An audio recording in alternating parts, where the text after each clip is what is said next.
ഒന്നവിടെ നിൽക്കൂ പ്ലീസ്. ഒരാൾ നടന്നു പോയിക്കൊണ്ടിരിക്കുക, എനിക്ക് അവിടെ ഒരു കാര്യം ചോദിക്കണം, ഞാൻ വഴിയിലാണുള്ളത്, ഒരാളോട് കാര്യം ചോദിക്കും, അങ്ങനെയല്ല നമ്മൾ പറയാം, സാർ ഒന്നവിടെ നിൽക്കൂ, ജറ റുക്ക് ലീജിയെ ജനാം, ജറ റുക്ക് ലീജിയെ, ഒന്ന് നിന്നാലും എന്നാണ്. ഞാൻ ആ ബഹുമാനയുടെ വാക്കേ പഠിച്ചിട്ടുള്ളൂ കേട്ടോ, അത്ര ആളുകളോടെ ഞാൻ ഡീൽ ചെയ്തിട്ടുള്ളൂ. അതുകൊണ്ട് റുഖോ യാർ എന്നൊന്നും പറയാൻ നിൽക്കണ്ട.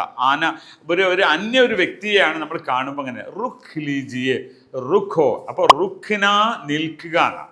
അപ്പോൾ അതന്നെ സ്റ്റോപ്പ്. അപ്പോൾ വണ്ടി ഓടിച്ചുകൊണ്ടിരിക്കുക, ഭായ് സാബ് റുഖോ റുഖോ മുझे यहाँ उतारना है, റുഖോ യാർ മുझे यहाँ उतारना है, നിൽക്കൂ എനിക്കിവിടെ ഇറങ്ങണം, ഭായ് സാബ് ബാത്ത് റുഖോ. ഓക്കെ, റുഖോ. അപ്പം നമ്മൾ നേരത്തെ ഒരു മത്ത് പഠിച്ചിരുന്നു, അവിടെ നിർത്തരുത്. മത്ത് റുഖ്ന യഹാ, മത്ത് റുക്കോ നിർത്തരുത്, മത്ത് റുക്കോ നിർത്തരുത്, സ്റ്റോപ്പ് ചെയ്യരുത്.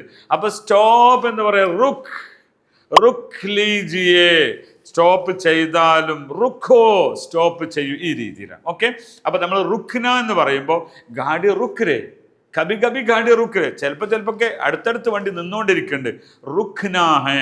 അപ്പൊ അഭി ഹമാരെ ഹിന്ദി ഭാഷ सीखने को मत रुकना है, जल्दी से जल्दी हमारा कोर्स में आप जुड़ लीजिए. धन्यवाद, बहुत शुक्रिया.